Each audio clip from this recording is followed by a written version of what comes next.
So all the trustees are here. You have your board packets before you, as I understand it, with the proof of public notice. So we'll call the meeting to order at 5:02. And looking at our agenda, if there are no comments or questions, I will entertain a motion to approve our agenda that you have before you. So motion. Vicky, do I have a second? Okay, thank you, Judy. All those in favor? Aye. Aye.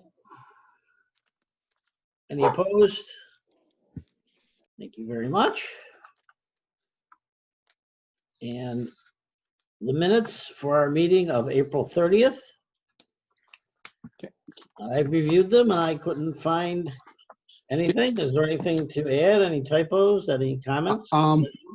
Yeah, page 3, the finance committee, the comments.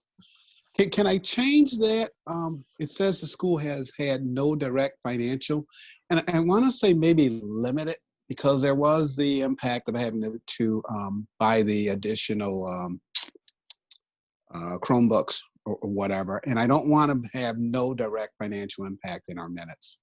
Let's see here. Let's just gonna put.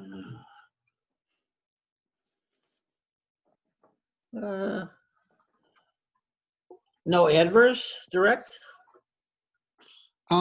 Yeah, I'm thinking PPP and just saying that there is no impact, and then you know, kind of know where I'm going with that, Jim. Oh yeah, I know exactly where you're going.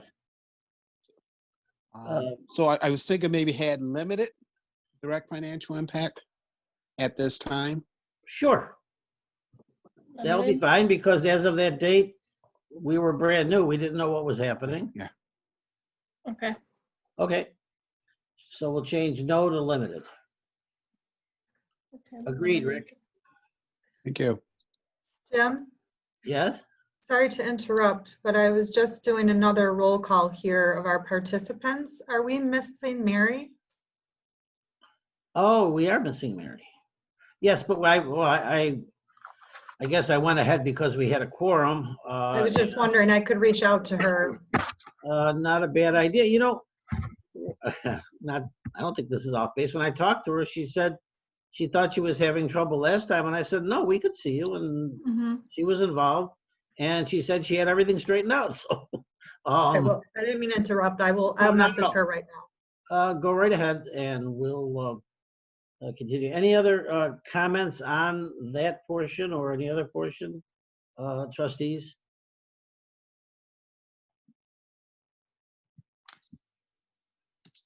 Okay. So we're going to change no to limited.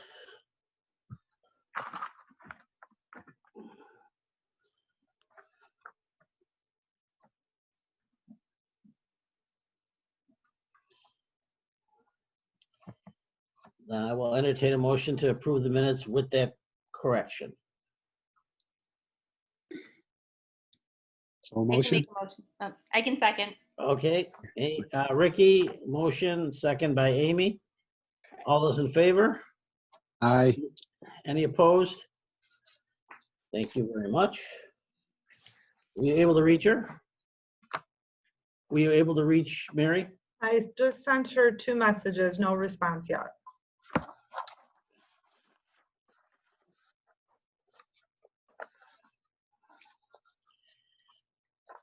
All right, well, I think we can still proceed with the Pride Spotlight, if that's okay with you. Okay, of course. Okay. This month. Hello, everyone. I just wanted to say welcome. It's so nice to see everyone's faces. And I am going to turn it over actually to Mrs. Kiker to go over the Pride Spotlight. But I did also wanted to make a quick comment. Because of our virtual format, sometimes it's difficult to respond to parent questions in the typing functions through Zoom. So what I would ask, if during our board meeting today, if any questions come up, please send them to me at my email, darcynovak@niagaracharter.org, or the ncsinfo@niagaracharter.org also comes directly to me, and I will certainly get back to you. So just wanted to mention that and say welcome to everyone, and I will turn it over to Mrs. Kiker. Hi, everyone. This month's Pride Spotlight is based on integrity. I am honest with myself and others. The first award from Crew 101 is Zai Smith. From Crew 102, Rainier Markovich. From Crew 103, Sebastian McCreary. From Crew 104, Kyle McGrigg. From Crew 105, Caden Miller. From Crew 106, Anriel Colazo Santiago. From Crew 107, Brielle Stewart. From Crew 108, Leliana Prather. From Crew 114, Devon Barrett. Crew 115, Ricardo Groom. Crew 116, Treasure Rogers. From Crew 117, Bradley Miller. From Crew 118, Nevaeh Kelly. From Crew 119, Kamara Roberts. Nominated by Mrs. Casper, Xander Koziel. Nominated by Mrs. Dufour, Hermione Graham. Nominated by Miss Killian for music, Robert Skeen. And nominated by Coach Abrams for gym, Julian Erickson. Congratulations, everyone. We will send your award certificates in the mail tomorrow. Congratulations. Congratulations, all. Well done. All right, for Employee of the Month, we would like to congratulate Linnea Dufour, our special education teacher. Linnea was nominated by Lynn Casper, and I'll read the nomination. I would like to nominate Linnea Dufour as Employee of the Month. She became my partner after the school year started and was really thrown into the mix right away. She did an amazing job before all of the COVID-19 quarantine. And since the quarantine, she has done more of an amazing job. I am so impressed with her ability to organize, prioritize, and conceptualize such amazing videos and lesson plans for our special education population. I am also very impressed by her ability to be a great mom and teacher to her own children and make 12+ videos a week for her NCS children. I couldn't imagine going through this absurd experience with any other partner. Your kindness, compassion, and consideration towards me and your students are appreciated more than you could possibly imagine. Congratulations, Mrs. Dufour. Yay. Congratulations. Well done. And I might add congratulations to all of our teachers and staff for the extraordinary efforts during the course of all this. We're very proud of all of you. Thank you. Okay, I will proceed now with my CAO general updates, starting off first with an update for the board on professional development opportunities that took place during the month of May. Cindy Rice from EL Education held a virtual meeting for new staff on EL education practices. Megan Ackerman attended a virtual workshop, Practical Strategies for Improving the Behavior of Attention-Seeking Challenging Students. This was through the Bureau of Education and Research. Alana Chekala also attended a virtual workshop, Effectively Dealing with Disruptive Students, Practical Classroom Proven Techniques through the Bureau of Education and Research. Teresa Boniface attended a virtual workshop, Reading and Writing Remotely. This was through Erie One BOCES. And Coach Kim Abrams attended Physical Education Online Chat, also through Erie One BOCES.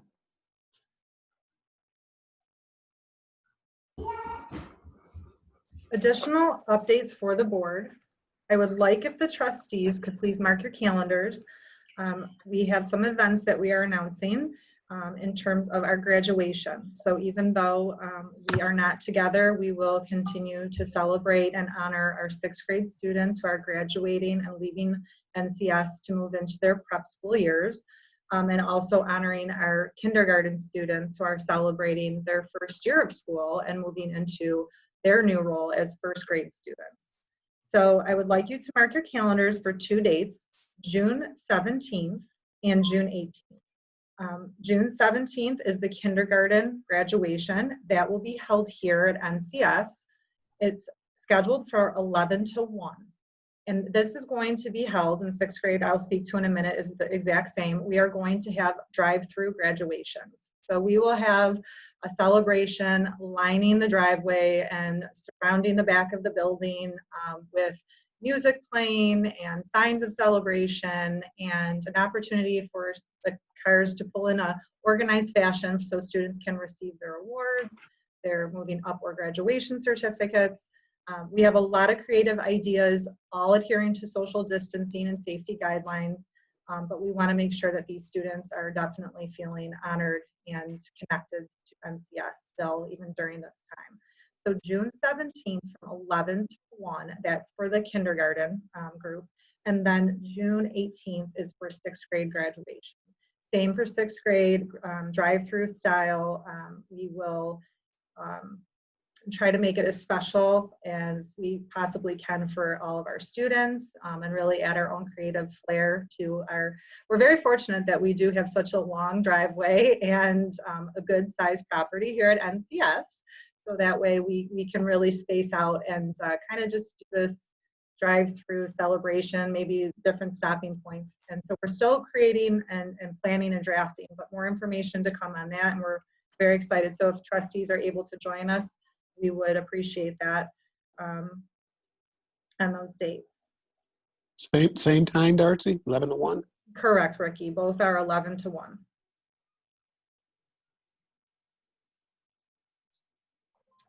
Another exciting announcement, and again, this is actually just as fresh from today, we are planning to offer for the first time ever some summer school programming. And because of our current state of affairs, we will offer this virtually. We just started framing out the program today.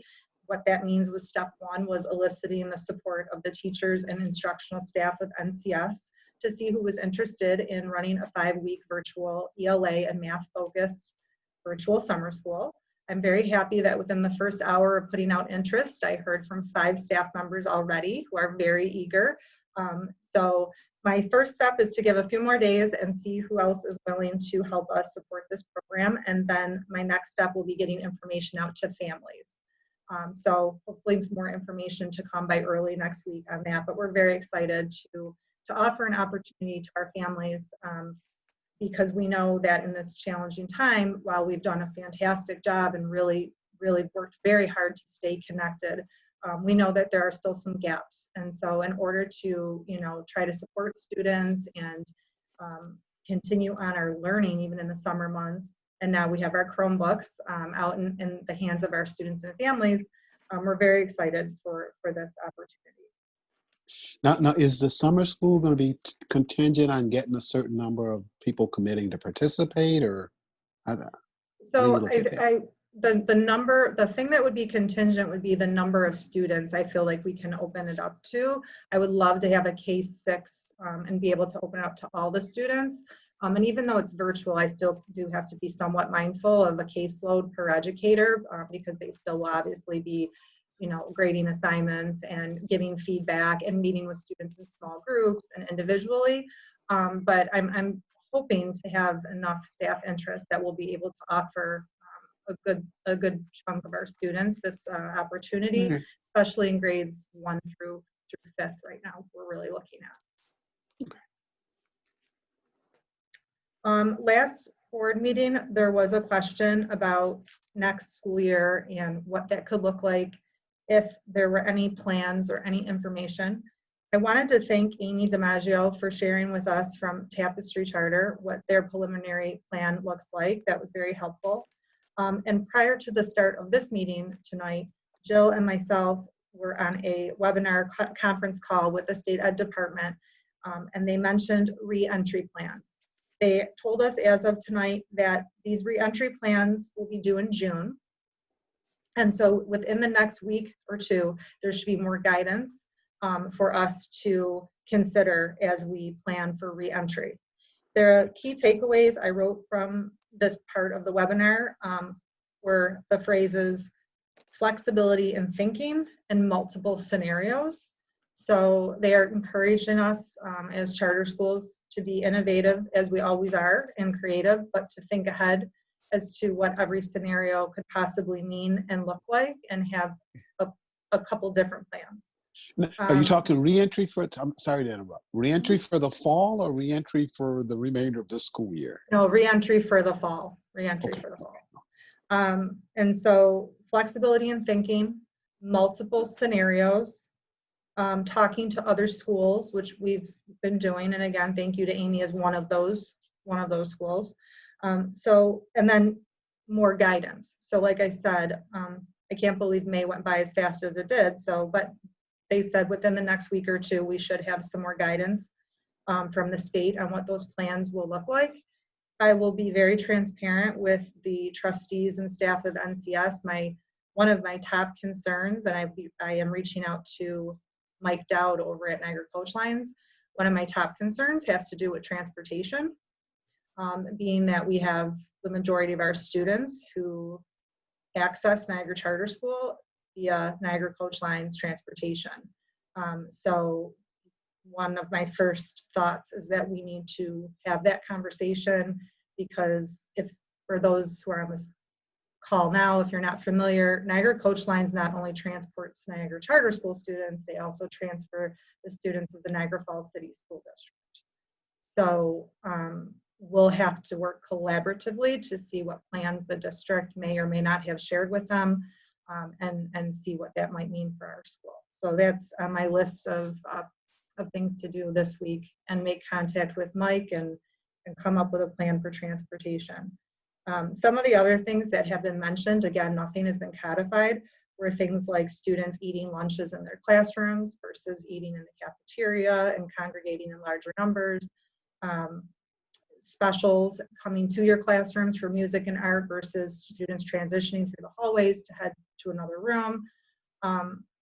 Some things that I definitely think are feasible and we can be creative with, but again, my top concern is first transportation and making sure our students can get here. So once we tackle that, and I can envision our kids coming in every day and getting here, we will definitely be creative and innovative and figure out everything to make sure that the safety once they're on site is in place. So more to come on that, but that was just recent as of an hour ago. So I wanted to make sure to share.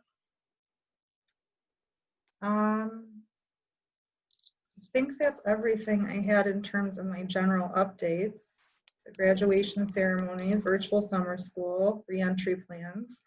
Are there any questions from the trustees that I could expound on further, or anything you wanted to ask me that I didn't cover? Well, you touched on it. Has there been more feedback regarding the Chromebooks? As far as I knew, it was all very positive and things were working out well. Can you give us a little more feedback on that? Yes, you're correct, Jim. All the feedback has been positive. There's been a learning curve, which we knew there would be, with just access and signing in and connecting to internet. But overall, those barriers have all been overcome. Only, knock on wood, one broken device. So that's again not too bad, but no, the feedback has been very positive, and from looking at the teachers' lessons and Schoology in terms of some of the assignments I can see, as well as their check-in trackers they keep in our shared Google Doc, participation seems to, there was definitely an improvement from the time when the Chromebooks went out as compared to before. And yeah, so overall still very positive, and all the families I've heard from very appreciative of the extra effort NCS put into getting those devices in their hands. Terrific. If there's no other questions in terms of my general update, then we can, I don't want to go out of order, but the next two items on the agenda might be more for discussion time than the last item for the dashboard review. So if I could just skip to the dashboard review prior to the 2020-2021 calendar. Trustees, you have a copy of the dashboard in your provided board packets. If there's any questions you have for me at this time on that, I will do my best to answer. If not, I would certainly get you the answer shortly after this meeting. Any questions? No.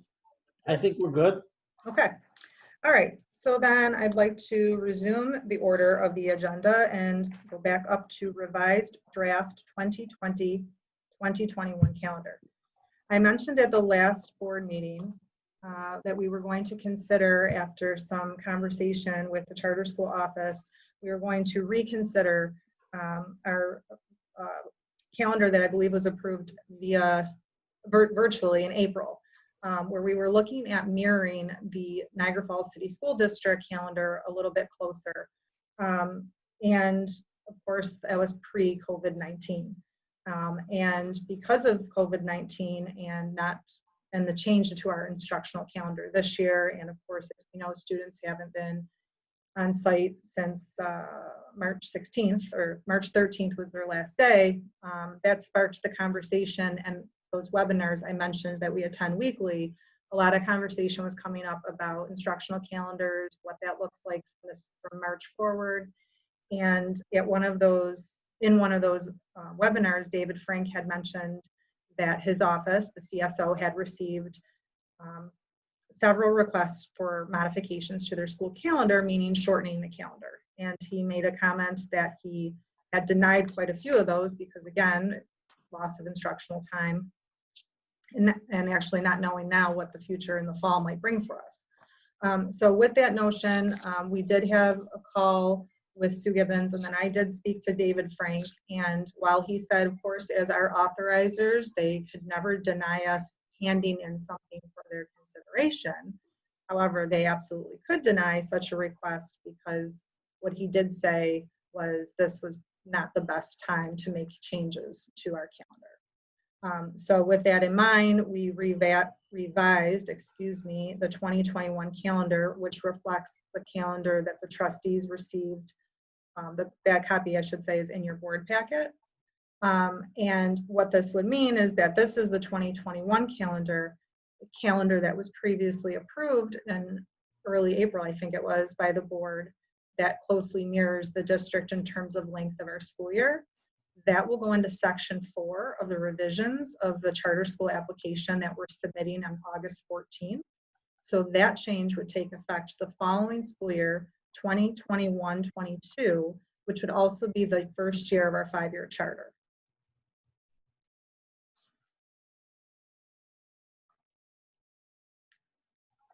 Were there any questions from the trustees?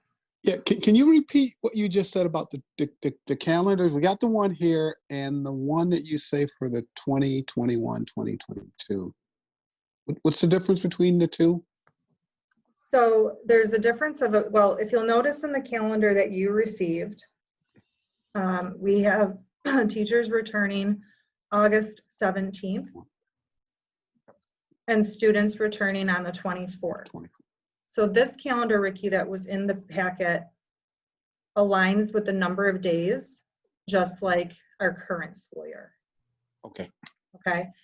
In April, when we were, I think it was via email or communication, the other calendar, I should say, that the board had graciously approved and we were excited to implement. That difference had come in where students were returning after Labor Day, which was September 8th. So there was a later return for students and also a later return for teachers. So on that calendar, teachers were coming back on August 31st. So between the calendar that was prior approved in April to the calendar that's being proposed now, that's the big change, is the August return date.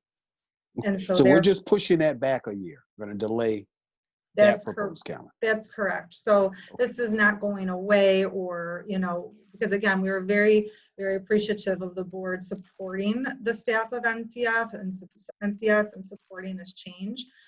It's just that time was not in our favor, and this is not the time to make a change right now to our instructional calendar. Again, because of current COVID-19, but also the uncertainty and unknown of the implications of COVID-19 for the fall and returning to school in the fall. And again, there's a lot of different scenarios that have been talked about.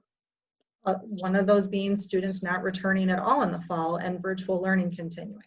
So I think it's in the best interest of the school, the board, the school, and the staff and students as a whole right now that we adopt the calendar that was provided in today's packet. And then, as I mentioned, the calendar that was previously approved will go into the renewal application, and that would go into effect our first year of our new charter.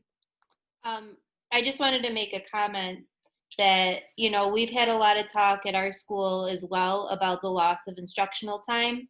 And we've made the decision that we're going to be starting a little bit earlier before the Labor Day start date. And we're typically aligned 100% with Buffalo. So I know that this is a conversation that a lot of charters are having. So I know Niagara is not alone in this. So we're actually going to be starting September 1st with kids. And so the teachers will be coming back the week before that. So this calendar is actually not all that different from what, I think it's just a week earlier. So I don't know if that helps put some ease with some people's minds. Yeah, well, and I appreciate that comment, Amy. And again, in talking to or listening to the charter school office talk and other leaders who do speak on the calls, while there's not mandates around this, there's heavy encouragement. And we've been told regularly in these meetings to be very creative with your instructional calendar. And David Frank said at one of these meetings, and that doesn't mean shortening, that means be creative in terms of actually lengthening and extending opportunities. So I do think that this is in the best interest of the school to go this route with the calendar that's in your packets at this time. And I think that it will be well received, the change in calendar, when it's time for the renewal app to go in and to plan for our new 5-year charter. I think it will be a nice, fresh, a new charter, a new calendar length of year, and I think that's the most appropriate channel to take at this time. In your meetings with others, I've been hearing talk around fall or late fall, flu season, early winter, kind of contingency planning around that. What are you hearing relative to that? Yeah, I've heard some districts. I haven't necessarily spoken to many charters about that specifically, but some districts are referring to the term rolling closures. So meaning that you come back in the fall and then flu, or in the flu season when there could be a peak, another reoccurrence of COVID, you close down again for a period of time, then you reopen, and then if needed, you close again. And they base that on the numbers of cases that are being reported at that time. So I've heard that term used, rolling closures. I've only heard it, I hate to say through the rumor mill. I haven't heard anything official through SED or the CSO. Amy, have you heard anything at your school about that? I know that we're also, like, on top of that, we've heard the same things. The other thing that we've heard, that if there is like a case that happens in your school, that you would have to do like the 2-week immediate closure. For one case? Yeah, if somebody's positive in the building, that's what I've heard, is that a lot of the models are saying, okay, we'll go to online learning for these 2 weeks and then come back once everyone's had that break from each other. And that may be with offices too, Ricky. Oh, really? Yeah. Ah. I'm in no rush to go back in the office anyway now. Petri dish. So Jim, I don't, again, I guess what I am asking of the trustees is for a vote to approve this calendar so that we have something in place so that we can continue with our business of educating students and get our professional development all set up for August. So I would like to achieve that at now or at the close of this meeting, please. We can take up a motion now, if someone's willing to make it, to approve the calendar that was presented to us in our board packet, beginning with teacher return on August 17th, 2020. Full motion. Rick, do I have a second? I can second. Thank you very much, Amy. Any further discussions, comments, questions? No. Call for a vote. All those in favor? Aye. Aye. Aye. Any opposed? No. Thank you very much. Motion passed. Thank you, everyone. I appreciate that. Moving on to the next item under revised draft calendar is draft charter renewal application. You've heard me now speak about this a few times in this meeting alone. So I wanted to draw the trustees' attention to the draft document you received in your packet. We did copy it two-sided to help save with some of the paper on our end. But again, this is there's 10 benchmarks for the performance framework that the CSO measures Niagara Charter School and all charter schools that are region authorized through. This document reflects, it starts with benchmark 2. That's purposeful. Benchmark 1 is student performance. Benchmark 1 is provided to us, it has not been yet, but will be provided to us from the CSO. So benchmark 1 is separate, which is why your document starts with 2. And it does go from then 2 to 10. This section, once approved by the board, is what they call the narrative. And the narrative will be submitted into the online application, accompanied by an introductory letter from Jim. But essentially what this does is it walks you through each of the benchmarks that NCS is held accountable to. So I'm hoping that the trustees had some time to do either a very thorough skim or a close read from start to finish. But this document, or the application as a whole, is due by the end of the day on August 14th. So I wanted to get a draft out to trustees now at our May meeting.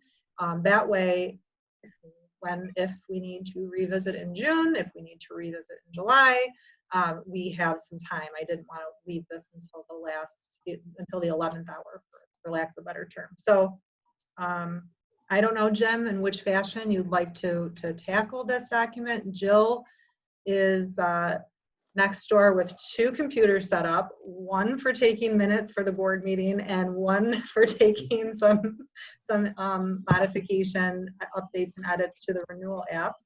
I don't think a mid-meeting edit is appropriate.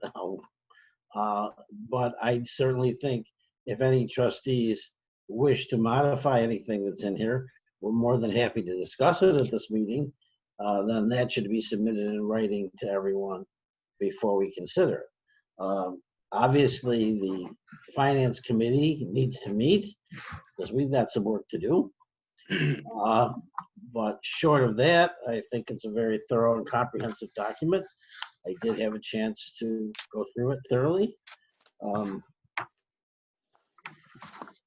But I will open the floor for questions or comments on any specific part of it that we have.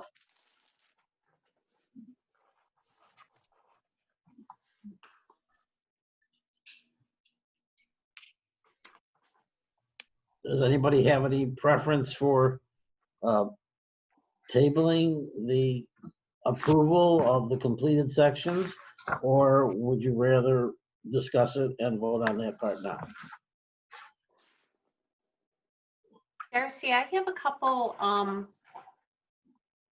couple suggestions. I don't know if you'd like me to email that to you about adding speech screenings possibly into the tier 1.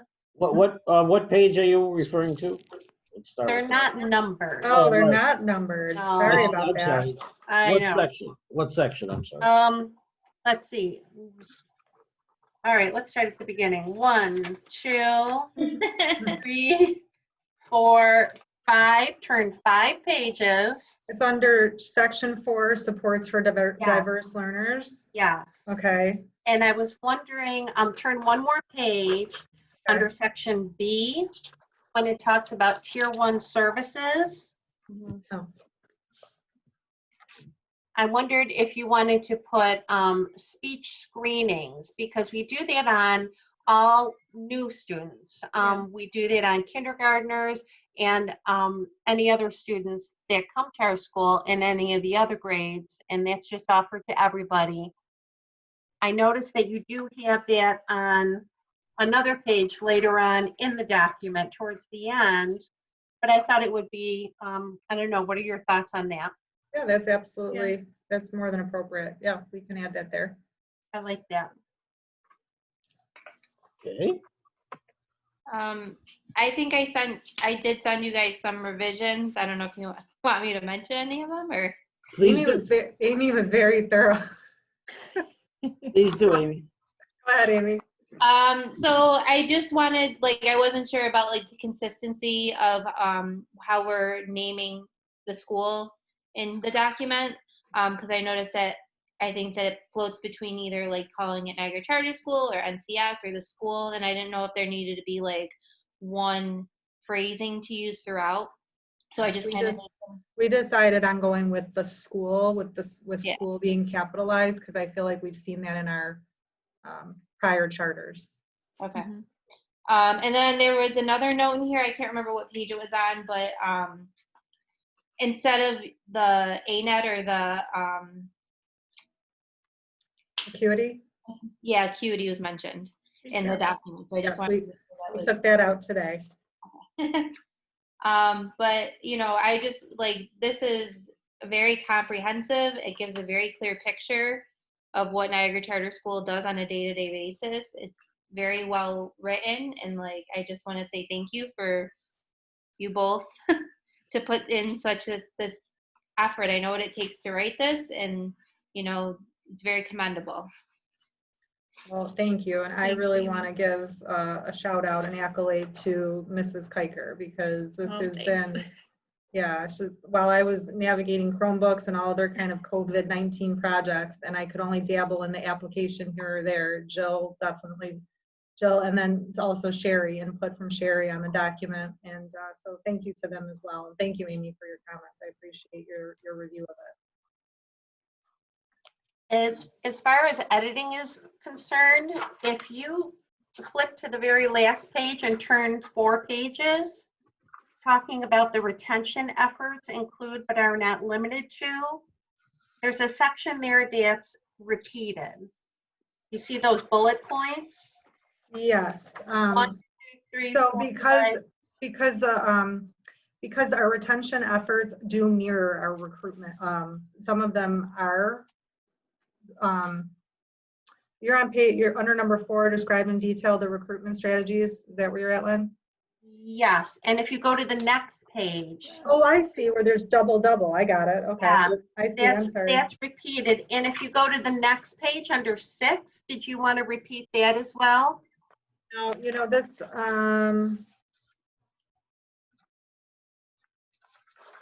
Just take a look at that. It's repeated from. Okay, check out that page. Yeah, I'll mark that page. Let me get up. Right, this is due the end of August, correct? August 14th. Oh, August, all right. Then our next meeting is scheduled for July 21st. So No June meeting? I'm sorry. I was going to the end.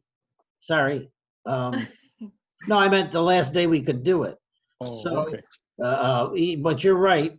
There's no reason not to attend to it in June unless you think. I would love to have this put together, complete and improved in June for several reasons. But sure. also, again, Mrs. Kiker, if those of you are on the call are not aware, Mrs. Kiker is. I think that's all you need to say. That's all you need to say. I really was thinking out of it. I just want it done in June. Yeah, you have us at June. Yeah. Yeah, okay. And our June 16th is the regularly scheduled meeting. That is 3 weeks away. And that's probably sufficient. So why don't we say comments and questions by the 9th? And the final will be, including the Finance Committee section, will be in the board packet for our meeting on the 16th. That make sense? Yeah. To me. Yeah. Great. That'd be great. I have one more question Shirley, about please. the stats of students with disabilities. I'm Mhm. wondering where that 20% came from. Is Tim still here? No, Yeah, the I'm here. 20%, that's because we are able to count students who were previously, D-classed, right? that's correct. Yeah, so this information came right from L2RPT, which is the state data reporting portal. So, Oh, wow. yeah, Because I only come up with 17. I was just wondering about that. 17, Lynn, and you're counting the D-class students? I am. So I can share with you the spreadsheet of names for you to take a look and compare. Yes, please do, because will. if it's actually 20%, that's fantastic. I agree. I agree. Plus, Okay. you know what? Let me send that to you too, and you can do a double check on my end. You know, make sure I have my I most numbers certainly will. in the right place. So I'll mark Okay. that page too to send that spreadsheet over to you. Thank Do you you. know what Niagara Falls district is? 19% What? is their last recorded Okay. SUD number. I don't know what We're they are right almost now. right on it, yeah. Mhm. Huh. Okay. Yeah. Yeah, I'd be interested to see that information, Darcy. Yeah, absolutely. Because even looking back to, I think it was the 2017-18 school year is where we had a data reporting error with students with disabilities. I But remember according that. to our monthly dashboard, you know, we were reporting, I think it was about a 12% special education percent. But now counting again, like students who were previously declassified, yeah, the numbers could be, you know, actually, and it does help in our favor, Yeah. maybe a little bit higher. All right, let me know. Send I me will. that document and I'll look it over. Thank you. Absolutely.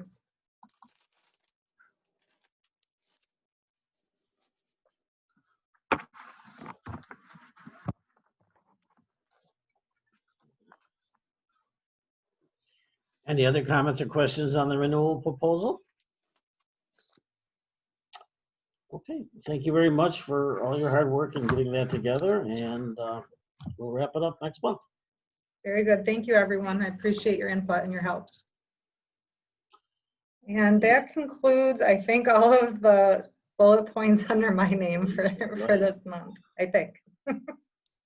And not having heard from Mary, I hope everything's okay. Yeah, no response, Jim. I just Yeah. checked. Do you know if there was any academic committee action last month? I do You not would- you believe would that have been there, involved, I would think. I would have been there. No, there was not. Okay, so we'll just note no report then. Okay. Okay, Lynn, looks like you're back up. All righty. We did not have a governance committee report, but last time we met, we discussed some mapping software to find where the majority of our students are from in the Falls area. We contacted Coach Lines. That didn't really pay off very well, but Darcy had a phone app. Was it, Dar, that you figured out that the two major zip codes were 14305 and 14301? So I did a sort for the majority of our students currently enrolled by zip code, and those two zip codes were the two highest populated zip code areas. And then Niagara County has a very nice GIS website, which is user-friendly and accessible. So I was able to import a CSV file into their GIS site, and then it mapped for us the clusters within those. It just confirmed basically that those were the majority, the zip codes. So we then contacted the Niagara Small Business Developmental Center. Lynn Oswald is the director there. That's the person that Darcy and I have been in contact with. She can get us a listing of 100 businesses, and I believe each one of those zip codes. And she placed an order for that. There is no charge, and it will be to us in about 1 to 2 weeks in an Excel spreadsheet form. So we can decide where we want to go from there as far as recruiting, that sort of thing. Lynn is great to work with also. Very Pardon good. me? Lynn is great to work with. I've worked with Well, thank Lynn you. for years. Very well. Both Lynn's. She also suggested that we try calling the Niagara County Industrial Economic Development Agency. So I did place a phone call. They are closed right now due to the quarantine. I've left several messages. I have yet to receive a phone call back, but I'll keep trying. That'll allow us to focus on what we need to do. Great. That's all I have. Uh, Jim, I believe you have Yeah, something. the trustee, next month, we'll also be having trustee elections. The 3 positions that open up this year or for the next fiscal year are Mary, Judy, and Ricky. And gratefully and thankfully, they've all agreed that they would like to continue to serve. So their names will be placed on the ballot. We should, for the at-large trustee positions. We certainly would entertain anybody else in the community that would like to entertain a spot on the board, that they're certainly willing to, we're certainly willing to take a look at anybody that'd like to make application. But more importantly, and also I spoke with Lauren, Lauren Knowles, our parent positions, as you know, renew annually instead of every 3 years. And Lauren is willing to serve again, but we'd like to renew our efforts, and certainly any of the parents or caregivers that are listening and watching our meeting, we would love to hear from you. You can contact Darcy or Jill at the school to provide a letter of intent and a brief resume if you would like to submit your name for the one of the 2 parent positions, and those 2 positions will also be elected in our June meeting. So Jim, can I mention one thing? Really? Just because we're now learning new things every day, we in the front office have worked on how we can streamline some process that was very paper-based. And recently, Kiki's had great success. She sent out the intent for students and families to return next school year. She sent that out digitally through a shared document, and Jill, was it 200? It was over 200 responses so far that are returning. So we've had real great success now that families are acclimated to this virtual world. So if there's a letter or a form I could share and Kiki could send it out to all the families electronically, that might also elicit some more interest, because it seems like that's a really good platform right now for families to learn about what's going on at our school and then also respond.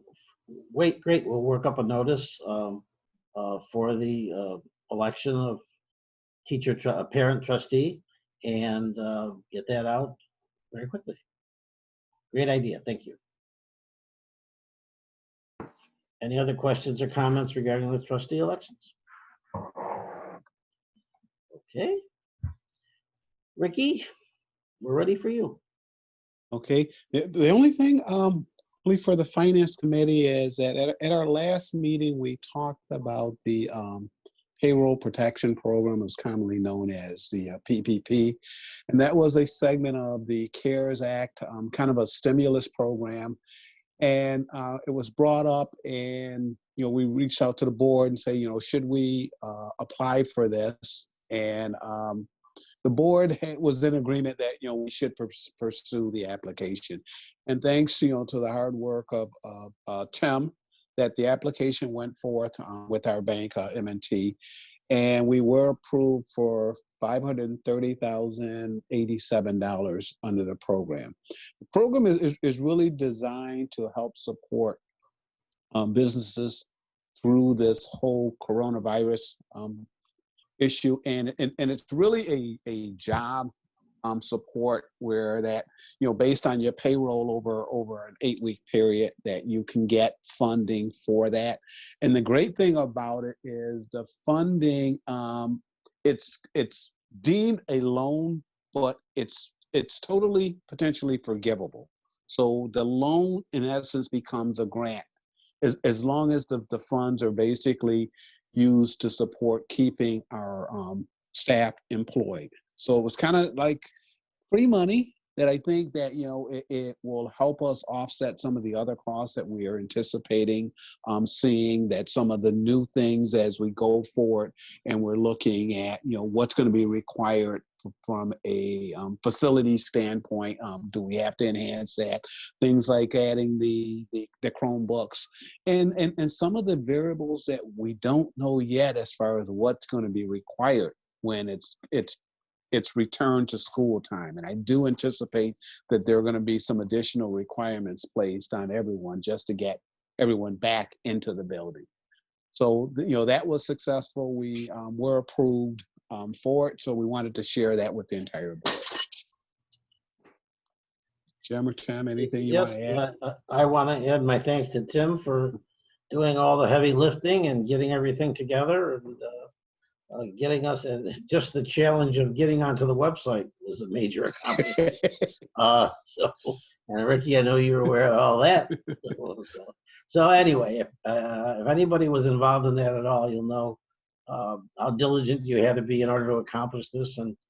And Tim was ultimately successful, and we appreciate his efforts as always. So that worked out very well.